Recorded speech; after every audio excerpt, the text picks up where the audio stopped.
que define um zumbi? Zombies. Eu pergunto isso, pois os vampiros podem ter diversas variações nas suas habilidades e fraquezas. Mas se tem uma coisa que vampiro faz, é chupar sangue e queimar no sol. A não ser que seja o Blade, que brilha no sol é bijuteria, irmão. As escrituras do Mar Morto relatam casos chocantes de pessoas que não clicaram no curtir no começo do vídeo e acabaram esquecendo.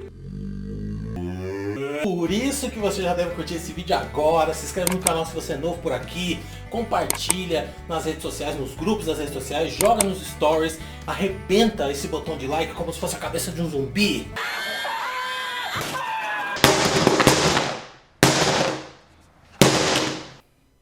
Quer dizer, não exatamente. Mas e quanto ao zumbi?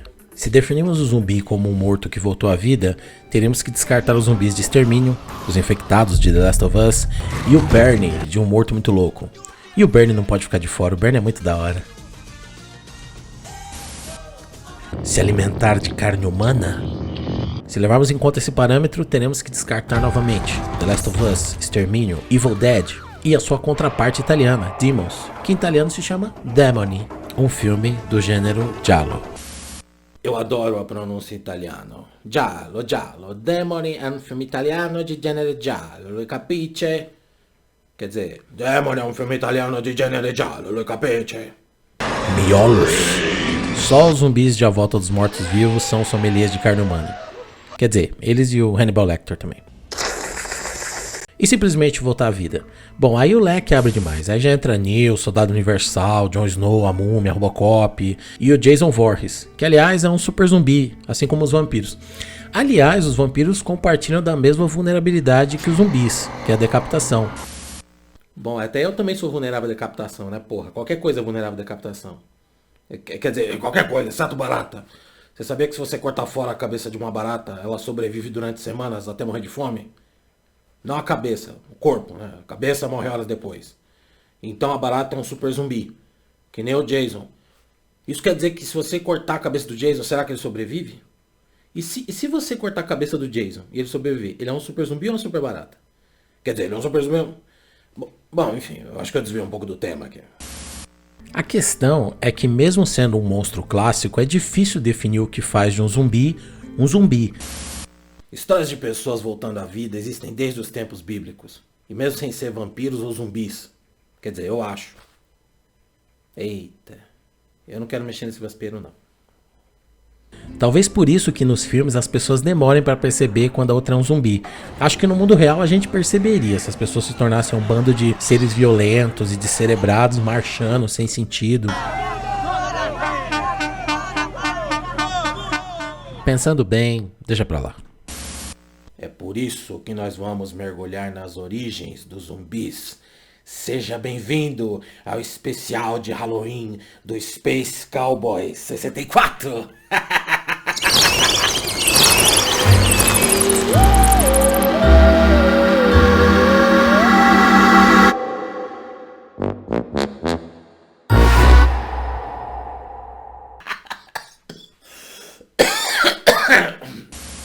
No bom e velho idioma anglo-saxão, conhecido como inglês, existem ao menos 4 palavras usadas para definir os zumbis. Zombie, que é zumbi mesmo. Living Dead, o morto-vivo. Undead, que pode ser traduzido como desmorto. E Ghoul, que pode ser traduzido como carniçal ou necrófago. Esse particularmente eu gosto muito, né? Quando você fala parece que você tá...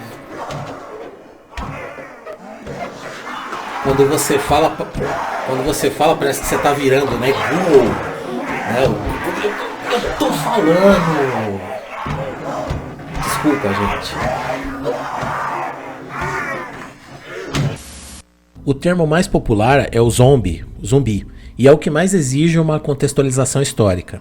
Essa história começa no Haiti, em 1915, com aquela velha conversa que a gente conhece muito bem, dos Estados Unidos levando democracia e liberdade para países que possuem riquezas naturais de seu interesse. O Haiti é um país com uma tradição de instabilidade política. Entre 1911 e 1915, 6 presidentes subiram ao poder e foram derrubados, como isso afetava os interesses econômicos do tio Sam, o presidente Woodrow Wilson decidiu ajudar o país, enviando forças de ocupação estadunidenses que permaneceram no local até 1934. O Haiti foi a primeira nação caribenha a se libertar da colonização francesa através de uma violenta rebelião escrava em 1804, e a ocupação dos Estados Unidos significava que, pela primeira vez em mais de 100 anos, o país perdia sua soberania. Em 1929, durante o período de ocupação, William B. Seabrook escreveu o livro A Ilha da Magia, ou The Magic Island, um relato da sua viagem até a ilha e sobre os rituais de magia do voodoo haitiano. Mas a verdade é que o voodoo se trata de um culto religioso, um parente distante do candomblé brasileiro, e o livro, na verdade, é mais um caso de visão equivocada das religiões de matriz africana. Isso porque a sociedade estadunidense da época era extremamente racista. O segregacionismo fazia parte da sociedade, com banheiros, bares e restaurantes onde não era permitida a presença de negros. Acusações sem provas e até linchamentos eram comuns. E muito antes da publicação do livro, por volta de 1820, diversos haitianos teriam fugido do país devido à violência da Revolução Escrava que acontecia e se estabelecido no estado da Louisiana, mais precisamente em Nova Orleans, onde haviam diversas plantações. Portanto, quando o livro foi publicado, a religião já fazia parte do imaginário popular local, dando origem a diversas lendas e mitos locais. Também conhecidos como causo, caô ou fanfic. Tanto que a grafia da palavra, assim, voodoo, é a grafia na língua inglesa. A grafia original é vodou, mas aí os gringos iam errar a pronúncia, falar vodou, e ia aparecer nome de, sei lá, remédio para micose. Isso, vai embora, tchau. Pior que é mesmo, é remédio para micose. A palavra zumbi provavelmente vem do termo nizumbi, do quimbundo, um idioma angolano, ou de suas variações, Nizambi ou Nizumbi, que significa divindade ou espírito ancestral, e que é a origem do nome de Zumbi dos Palmares. Aliás, a palavra zumbi já tinha sido publicada antes de A Ilha da Magia, primeiro por Thomas Lindley no seu livro Narrative of a Voyage to Brazil, Narrativas de uma Viagem ao Brasil, em 1805, e em 1819 no terceiro e último volume de History of Brazil, História do Brasil, de Robert Southey. Em ambas as ocasiões, o termo foi publicado se referindo ao Zumbi dos Palmares. A professora Sarah Juliet Loro, da Universidade de Tampa, que é uma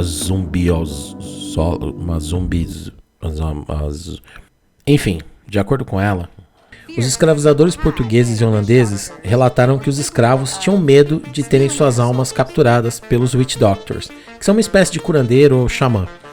De acordo com os escravos, eles teriam a capacidade de capturar a alma do corpo e guardá-la em um recipiente enquanto o corpo se tornava escravo. Essa ideia é reforçada por Max Bevois, que é um Hunga, um sumo sacerdote voodoo e bioquímico. No documentário Dock of the Dead, ele afirma que o zumbi é, abre aspas, alguém que teve parte de sua identidade arrancada. Você tem uma parte da sua inteligência que é como uma janela, e quando essa parte é tirada, você perde a sua vontade própria e naturalmente a vontade de fazer mal aos outros. Para mim, a zumbificação é algo espiritual. Não é pra mim, tá? É pra ele. Ele falou que pra ele é... Vocês entenderam, né? Ainda de acordo com a professora Sarah, quando a revolta haitiana se iniciou na República de Saint-Domingue por volta de 1800, foi quando a mitologia da captura da alma e a palavra zumbi se fundiram, mas que na sua origem africana era uma espécie de analogia à escravidão. Depois de 1800 no Haiti, passou a ser uma analogia para a rebelião escrava. Agora falando do termo Living Dead, ou morto-vivo, ele tem o seu registro mais antigo, datado de 1661, no livro The Divine Looking Glass, de John Reeve, que era um profeta auto-intitulado. Auto-intitulado, que é um sinônimo para, de acordo com as vozes na minha cabeça, né? Eita, acho que eu acertei o sistema nervoso. No poema, ele lê o seguinte: portanto saiba também que a maior glória de todas irá retornar para sua infinita majestade. Ele virá em sua glória com seus poderosos anjos para convocar os mortos-vivos. O termo undead tem sua origem datada do século XIV. Somente a partir de 1904 ele passa a ser usado como substantivo para se referir a vampiros e coisas afins. A sua origem vem do inglês arcaico undeadlich, que significa imortal, por toda a eternidade. Por fim, o Ghoul, assim como o Undead, ajuda a borrar a linha que separa os mortos-vivos dos vampiros. Basicamente um demônio, a sua origem data de 1786, quando o livro Vathek teve sua tradução da palavra árabe Ghoul, escrita assim, para inglês Ghoul. Um espírito maligno que rouba túmulos e se alimenta de cadáveres. Ghouls também aparecem em contos do livro As Mil e Uma Noites. Algumas lendas afirmam que os ghouls podem assumir a aparência humana, exceto pelos seus pés, que permanecem como cascos de burro. Provando que o Chaves estava certo. A carne de burro não é transparente.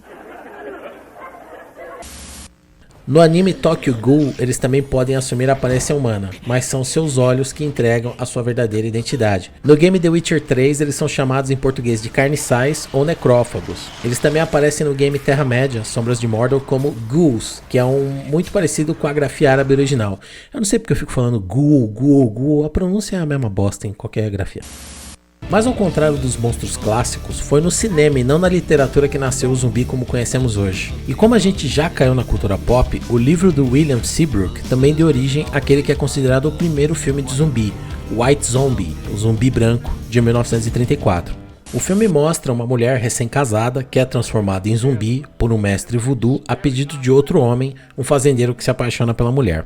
O mestre voodoo é interpretado por Bela Lugosi, um ator que estava hypadíssimo porque tinha interpretado Drácula em 1931. E os zumbis aqui são seres escravizados que trabalham sob um transe nas suas plantações de cana. O filme é basicamente uma mistura do gênero de filme de monstro com todo o folclore e mito exótico acerca do voodoo, além de conceitos equivocados sobre as relações raciais em países colonizados, como é o caso do Haiti. Os caras, não satisfeitos em trazer o Bela Lugosi como vilão, os caras também trouxeram o castelo do filme do Drácula. Sim, o Zumbi Branco enfia um castelo gótico europeu no meio do Haiti, uma ilha caribenha. Em seu ensaio Zumbi Branco e o Crioulo, a Ilha da Magia de William Seabrook e o Imperialismo Americano no Haiti, a doutora Gillian Phillips ressalta que o zumbi já estava associado à cultura crioulo e aos pretos. E o título do filme basicamente fala do horror, entre aspas, que seria um branco que foi transformado em zumbi. De acordo com a Gillian, assim como na cultura popular haitiana o zumbi simboliza o medo do retorno à exploração colonial escravagista, o zumbi branco do título do filme representa o medo que os brancos têm da miscigenação. A Guerra Civil dos Estados Unidos, que durou entre 1861 e 1865, dividiu o país entre o norte, a favor da libertação dos escravos, e que formavam a União, liderados por Abraham Lincoln, contra o sul escravagista, que formava os confederados. Nesse período, diziam que Abraham Lincoln, líder do norte, iria organizar bailes onde negros transariam com mulheres brancas e que seu objetivo era o de misturar raças. É dessa época que vem o medo da miscigenação. Mas o tempo passou e os filmes de terror passaram pela fase do humor, voltaram ao terror e exploraram medos mais reais, como o medo da bomba atômica após o fim da Segunda Guerra Mundial. Eles exploraram isso daí através de criaturas gigantes e radioativas, um jeito bem real de explorar esse medo. Vários filmes de zumbis foram produzidos depois do Zumbi Branco, mas eles sempre seguiam as mesmas ideias estabelecidas no filme original, a de que havia alguém ou alguma coisa controlando as criaturas. Mas tudo mudou em 1968, e o responsável por isso foi um cara chamado Romero. Não, esse é o Romero Brito, não, esse cara não. Eu tô falando de George Romero. O George Romero se formou em cinema em 1960 e, juntamente com alguns amigos, criou a Latent Image, uma produtora em Pittsburgh, onde ele dirigia comerciais de TV e filmes institucionais, mas o que eles queriam mesmo era criar uma produção cinematográfica. O Romero dizia que eles queriam capitalizar na sede pelo bizarro da indústria do cinema. Eu acho que ele conseguiu. A princípio o projeto foi pensado como um filme de monstro de comédia, com alienígenas adolescentes que visitavam a Terra e se tornavam amigos de adolescentes humanos. Era essa a moral que os filmes de monstro já tinham chegado nessa época aí, nível de paródia. O Romero conta que eles estavam tentando criar algo que voltasse dos mortos, do além. Tipo a carreira do Latino. Mas eles nem tinham um nome para isso, eles chamavam as criaturas de Ghoul. Uma das ideias envolvia um jovem que fugia de casa e se deparava com um campo repleto de cadáveres em decomposição que voltavam à vida. Eles teriam sido devorados por alienígenas e o John Russo, que é o co-roteirista, decidiu mudar para cadáveres frescos para cortar os custos de orçamento. E também deu a ideia de que esses cadáveres voltassem à vida para se alimentar de carne humana. Por mais bizarro que pareça, Invasores Invisíveis de 1959 já tinha misturado ET e zumbi, com uma invasão de alienígenas invisíveis que assumiu o controle dos corpos de pessoas recém-mortas. Mais bizarro ainda é que no mesmo ano também foi lançado outro filme envolvendo zumbis e alienígenas, Plano 9 do Espaço Sideral, obra do diretor Ed Wood, que é considerado o pior diretor de todos os tempos. Quem falou isso com certeza não assistiu Cinderela Baiana. A inspiração veio quando o Romero leu um livro sobre um apocalipse de vampiros, Eu Sou a Lenda. Sim, aquele livro que é muito bom e que virou aquele filme mais ou menos com o Smith que não tem nada a ver com a obra original. Sério, leiam o livro. Romero, sempre modesto, disse várias vezes que apenas copiou as ideias do livro, o que não é verdade, porque ele nunca tomou um processo e a gente está falando dos Estados Unidos, a terra do processo. Ele entregou essa história para o seu sócio, John Russo. Na história, a mulher era perseguida por um sujeito, se refugiava numa casa que era cercada por outros como ele, mas Romero não sabia ainda que criatura ele era. Depois de pensar algumas ideias assustadoras, tipo um parente pedindo para ser fiador, o Russo sugeriu a ideia anterior das pessoas mortas voltando à vida para se alimentar de carne humana. Romero gostou disso e em 3 dias o roteiro estava pronto. Eles procuraram uma produtora cinematográfica de Pittsburgh e junto fundaram a Image 10. Através dessa companhia, conseguiram um enorme orçamento de $114 mil, que não deve dar nem o valor da meia do Smith. E que hoje em dia dá uns $880 mil, ou em real, na cotação atual, 400 trilhões, sei lá. Dia 1º de outubro de 1968 estreava A Noite dos Mortos-Vivos, e os Estados Unidos não fazia ideia do que esse filme seria. Claro, até porque não tinha estreado ainda, né? A história do filme basicamente mostra um grupo de pessoas refugiadas em uma casa de uma fazenda, enquanto ela é cercada por mortos-vivos que se alimentam de carne humana. O filme foi uma porrada, mas para entender o porquê é preciso de um contexto histórico. A década de 60 marcou o nascimento da contracultura. O movimento hippie, o ativismo pelos direitos civis negros, feministas e pacifistas contra a interferência dos Estados Unidos na Guerra do Vietnã e que acreditavam que antes de tentar resolver os problemas de outro país, era necessário resolver os próprios problemas. Todo esse movimento de contracultura culminou em 1969 no Festival de Woodstock, 3 dias de paz e música. Mas antes disso, em 1968, esses movimentos entraram em ponto de ebulição. Protestos varreram o país ao longo do ano.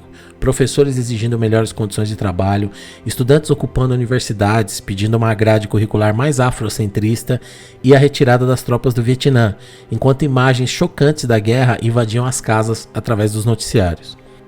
O país parecia dividido entre os jovens pacifistas e os mais velhos conservadores, e as coisas só pioraram quando em abril, Dr. Martin Luther King foi assassinado. Martin Luther King 20 minutes ago died. O país foi tomado pela revolta. 110 cidades foram tomadas por manifestações que duraram dias. O saldo final foi a morte de 40 pessoas, aumentando ainda mais a tensão racial. Martin Luther King was shot and was killed tonight in Memphis. 2 meses depois, em junho, era assassinado o senador Robert Kennedy, irmão do presidente John Kennedy, também assassinado em 1963. Robert decidiu concorrer como candidato à presidência da República pelo Partido Democrata, apostando em um discurso pacifista anti-guerra, e foi assassinado em um atentado logo depois de anunciar sua vitória como escolhido pelo Partido Democrata para concorrer às eleições de 1968. Lançado nesse contexto, o filme representava mais que uma inovação cinematográfica, era uma poderosa crítica social. Ele foi o Bacurau da época. Aliás, eu não sei se eu já perguntei, você já assistiu Bacurau?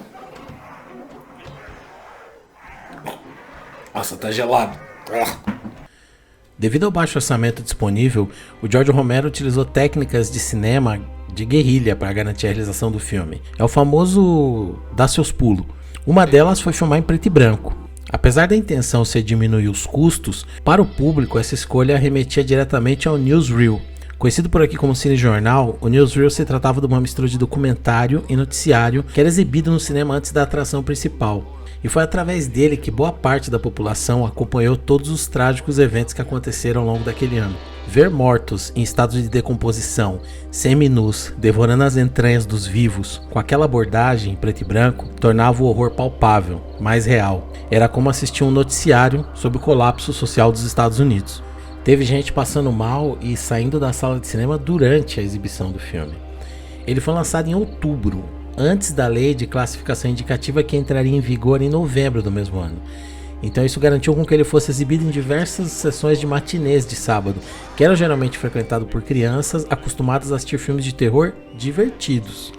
O lendário crítico de cinema americano Roger Ebert conta a reação da plateia de uma dessas sessões de matinê que ele teve presente.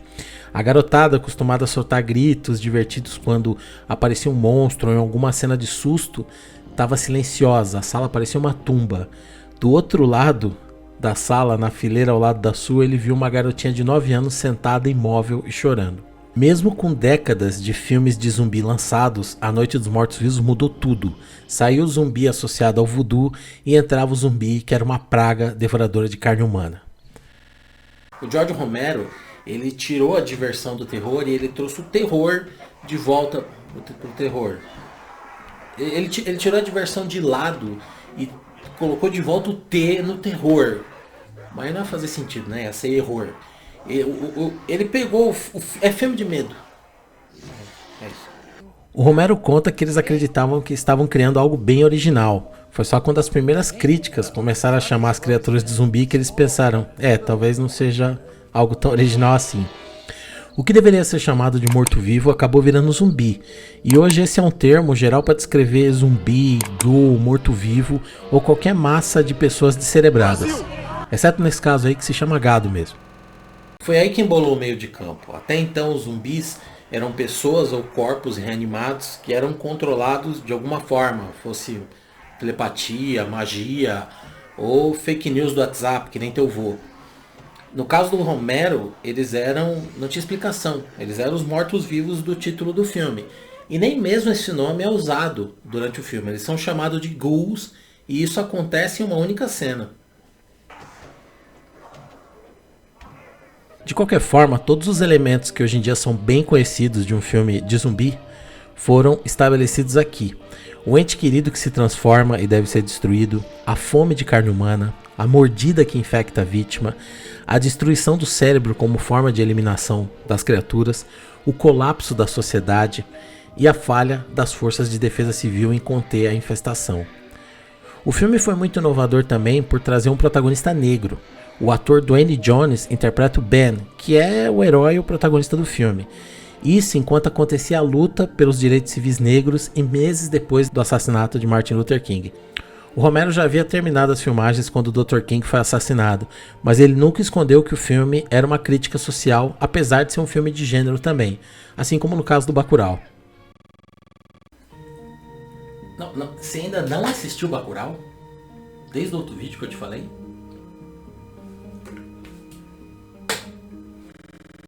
O final do filme é uma porrada. Mesmo que ele pareça um filme ultrapassado, por ser muito antigo, eu recomendo por esse final chocante e atual até hoje, e eu me recuso a dar esse spoiler aqui. Vai lá e assiste. Agora não, hein? Opa, espera o vídeo acabar, peraí. O filme fez 18 milhões de dólares, que é 25 vezes maior que o valor do orçamento dele. Mas apesar de todo o sucesso de crítica e bilheteria, não foi dessa vez que George Romero e companhia ficaram ricos. Isso porque o filme mudou de título várias vezes. Durante a produção, ele era chamado de A Noite de Anubis. Depois cogitaram o título de A Noite dos Ghouls, mas acabaram mudando para A Noite dos Devoradores de Carne Humana. Finalmente, eles decidiram que A Noite dos Mortos-Vivos era um nome melhor e pediram para o título ser alterado, pois eles já tinham enviado o filme para a distribuidora, que se chama Walter Reed. O problema é que apesar do nome Walter Reed, eles não leram. Acho que o Walter não foi trabalhar aquele dia, não sei. E a distribuidora alterou o título do filme, mas esqueceu de incluir o aviso legal de copyrights, algo que era exigido pela lei da época de direitos autorais.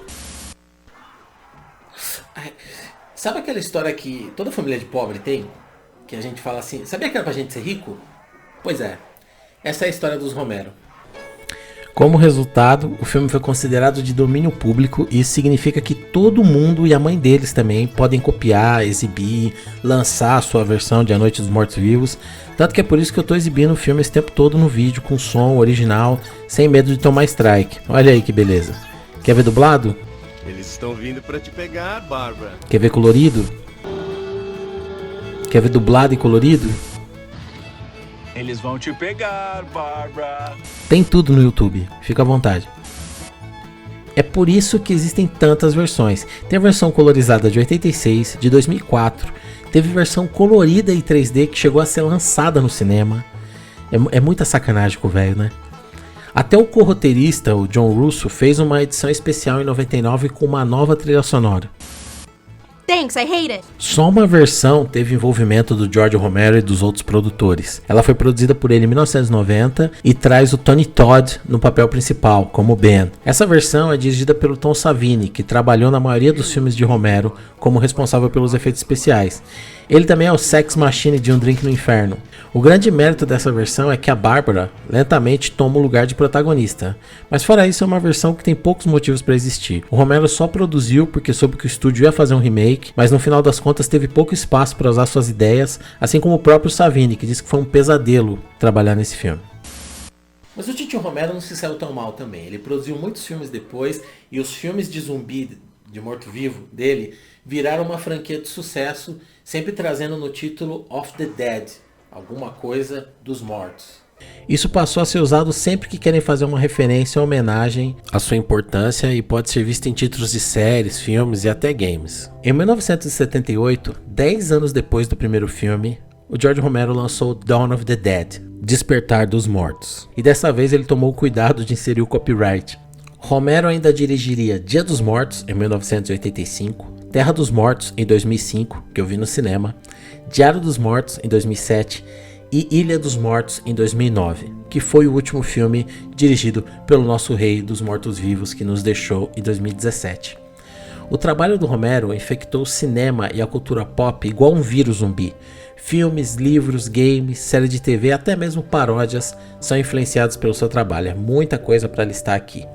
A jornalista e crítica de cinema Ana Maria Baiana diz no seu livro Como Ver um Filme que geralmente a paródia é o último estágio de um gênero, mas assim como os mortos-vivos, o gênero de filmes de zumbis se recusa a morrer. Pode ser que estejamos finalmente chegando em um momento em que os mortos-vivos vão cessar suas funções motoras, parar devagar e simplesmente desligar, enquanto o outro gênero assume o seu lugar. Recentemente, eu tenho notado um aumento gradual de filmes, games e séries de vampiro. E meu palpite é que nos próximos anos nós vamos ver esse gênero se levantar novamente da sua tumba com suas presas afiadas em busca do seu precioso dinheiro. Mas os filmes de zumbis nos mostram que não existe cura nem refúgio para os mortos-vivos. E o mesmo vale para esse gênero. Mais cedo ou mais tarde, uma invasão e uma infecção em massa acontece. Os filmes de zumbi nunca vão embora de vez, pois eles estão sempre famintos por dinheiro, caralho. Já falei. E por fim, tem a nossa pergunta. O que define um zumbi, afinal de contas? A única coisa que todos eles têm em comum é a perda da humanidade. Os zumbis representam o fim da humanidade. Não só a humanidade como um todo, como o coletivo que habita o planeta Terra, como a humanidade que habita em nós, o que faz de nós humanos. Isso é representado não só pela infecção, ser mordido, ser infectado, se tornar um deles, perder controle sobre o corpo, mas também pelo colapso da sociedade e das regras sociais. O apocalipse zumbi é matar ou morrer, e nem sempre matar morto-vivo, e quase sempre a ameaça maior não são os mortos-vivos, e sim os humanos. Quanto ao morto-vivo, ele representa a transgressão daquilo que é uma condição inerente ao ser humano, que é a morte. São dois estados opostos existindo ao mesmo tempo, morto e vivo. É a perversão da humanidade, é a transgressão da ordem natural da vida. E por mais que todos nós tenhamos medo da morte, perder aquilo que nos torna humano é muito mais assustador. É por isso que depois de tantas histórias,